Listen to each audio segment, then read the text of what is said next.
Hey everyone, it's Neon Polygons, and today I want to talk about the rare portable PC Engine variant known as the PC Engine LT.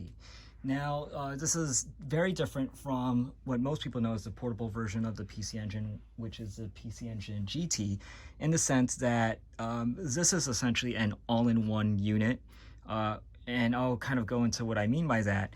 But the PC Engine GT is a true portable unit where you can put in batteries and play and go anywhere you want with it. The difference between the PC Engine GT and the PC Engine LT is that yes, it is portable. You can bring it anywhere you want.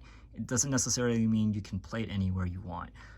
You'll always have to be plugged in to a power source with a PC Engine LT. It does not have a battery compartment. So with that regard, it is a portable unit, but it is not a handheld unit.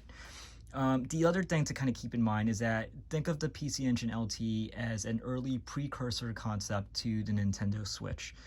So the Nintendo Switch is essentially both a hybrid of a portable unit and a home console, in the sense that you can take your Switch, play it anywhere you want to go with it, but you can also attach it to a television and use that as a home console and attach multiple controllers to it and play games that are meant for a home console experience, both at home and then eventually again on the go. PC Engine LT is basically the same concept, that you can play home console games that were meant for a home console experience, aka the PC Engine, but then also play not only play them like on the go via always being powered or plugged in, but also at home attaching multiple controllers to also use it as your home console unit to play PC Engine games on your home television. So I guess the reason I'm making this video is to kind of show you the things to look out for if you're trying to get one of these units. So keep in mind that the PC Engine LT, it's now, I believe, over 25 years old at this point in terms of like how long this hardware, if you find one of these, how long the hardware has been out there. Unfortunately for a lot of these units, like many PC Engine consoles actually, the capacitors have started to go bad and are just leaking. So finding one of these units in working condition is going to be a major hurdle. And while you can try to repair these units, it won't be an easy task. Looking at it, it is actually a very, I would say, complicated piece of technology for its time. So if you do try to open up one of these units, the best way I can kind of describe what it looks like inside is that it's organized chaos. Capacitors and the motherboard, everything is in very tight spacing. The capacitors are placed in positions that are going to be very difficult to reach. You're pretty much just going to have to disassemble the entire unit and almost like rebuild it from scratch in a way. So if you can kind of get over the hurdle of first trying to find a working unit that is 25 years old at this point, then you're also going to have to find a unit where the next question to ask is, how is the screen display? So this uses screen technology from the early to mid 90s, essentially using a dot matrix display, which the simplest way of me of saying is that it's little dots all across the screen, and they all change colors in a synchronized format. So over time, some of those pixels or some of those dots just die or they go dead.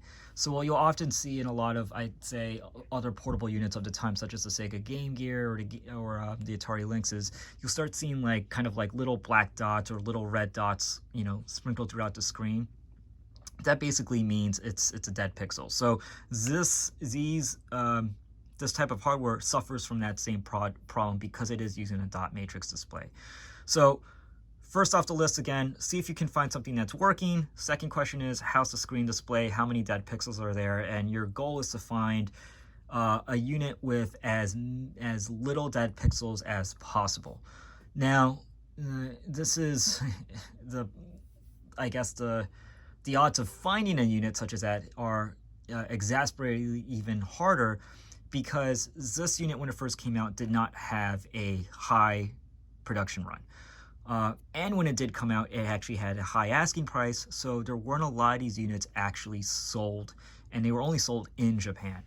So keeping in mind that, again, you're looking for hardware that the majority of them no longer work, so you have to find units that actually still have great capacitors or have had a nice good cleaning. Then you have to find, of those that can still power on, how is the screen display with as minimal dead pixels as possible. And then add to the fact that the quantity of those still working units with a great display, it's even minimized even further because there just aren't many of these units out there in the wild. And because of that, essentially you're going to run into an issue, or not an issue, but essentially you will have to these will come at a high asking price.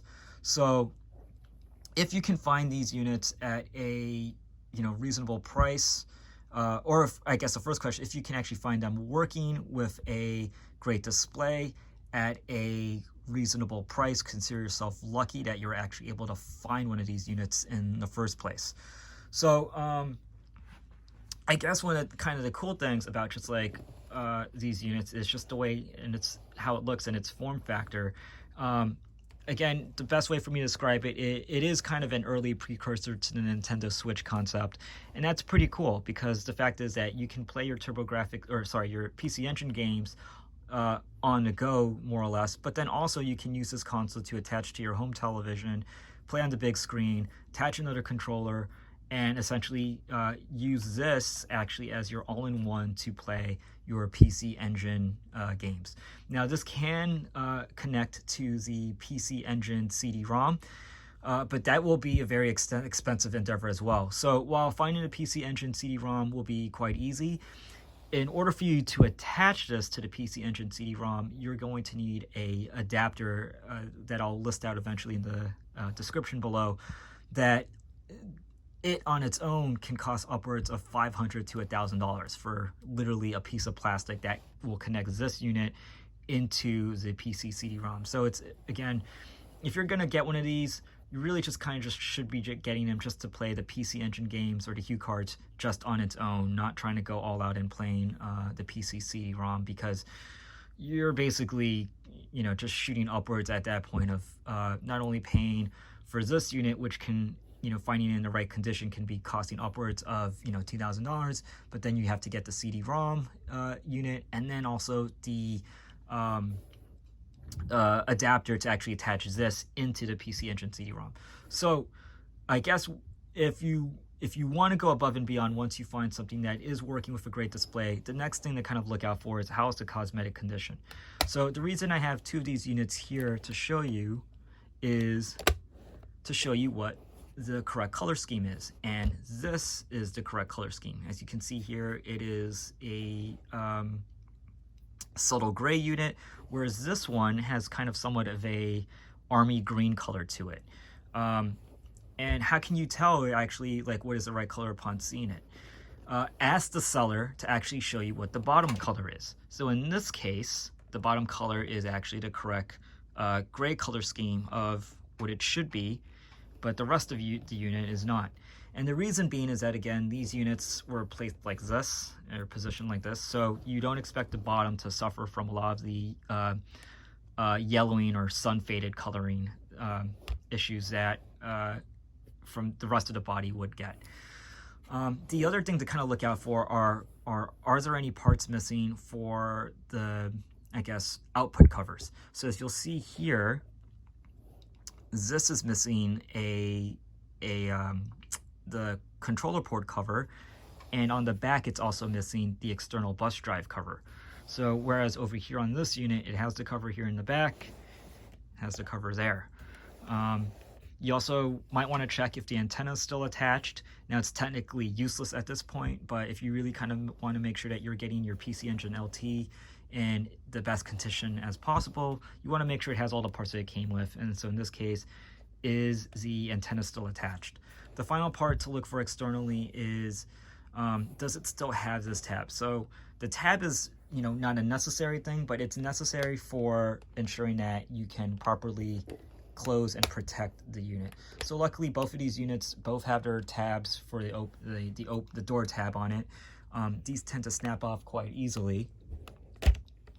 Open these guys here, and So yeah, so this is essentially what the PC Engine LT looks like. So let's power these guys on. As you'll see here, I kind of have a dead pixel in this screen, but no dead pixels on here. And what's really great about this unit is that, unlike, I would say, other portable units of the time that had a color dot matrix display, these units do not suffer from ghosting for whatever reason.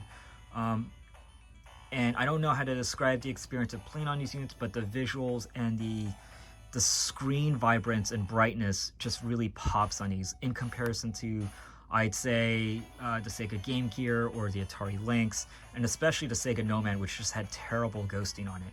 So if you get one of these units and you are able to get a screen with as few dead pixels as possible, keep in mind though, once you start looking at the screen, it's a really great experience, and it's really kind of how you should be viewing the PC Engine LT as it was meant to be viewed back in the day. So my recommendations is, if you are looking to just play the PC Engine library, I would not try to get one of these. They're very expensive, it's very hard to find, and they're essentially kind of like a ticking time bomb in terms of like, when is the capacitor is going to go bad and how soon do you have to replace these things. So if you are a PC Engine enthusiast / collector, would I recommend it? The answer is yes. If you have the funding to find these and you have the patience to find these, this is a really cool experience to play PC Engine games. And in a way, it kind of, in my opinion, it's a different experience than playing it just normally on your television screen, and as well as like either even through your PC Engine GT. It's a different type of vibe playing it through here than those variants of the PC Engine, and especially today when you're trying to play PC Engine games on a modern screen, it's a very cumbersome process of having to get an upscaler and something that can kind of ensure that the pixels just look just right. Whereas here, it's essentially plug and play, and the visuals just look right. The resolution is just perfect for it. And it's just an overall great experience, especially even if you attach a external controller to the units.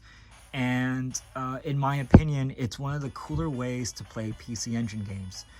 So I kind of want to know, for those of you out there who have these units, I guess, what have you done to ensure to maintain the lifespan of these units? And I guess, why do you have one? And do you like yours or not? Or I guess, would you consider keeping them for the future, or are you also going to try to, get rid of them before their capacitors go bad? For those of you who don't have a PC Engine LT, I'd love to kind of hear the questions and comments that you want to know about the unit, especially as any gameplay footage that you want to see being displayed through here. As you can see, I'm running Street Fighter 2 on this unit and War of Z Dead on this unit, and for the most part, as you can see here, there is no ghosting. It's like perfect. Even, I'm gonna play this RPG here.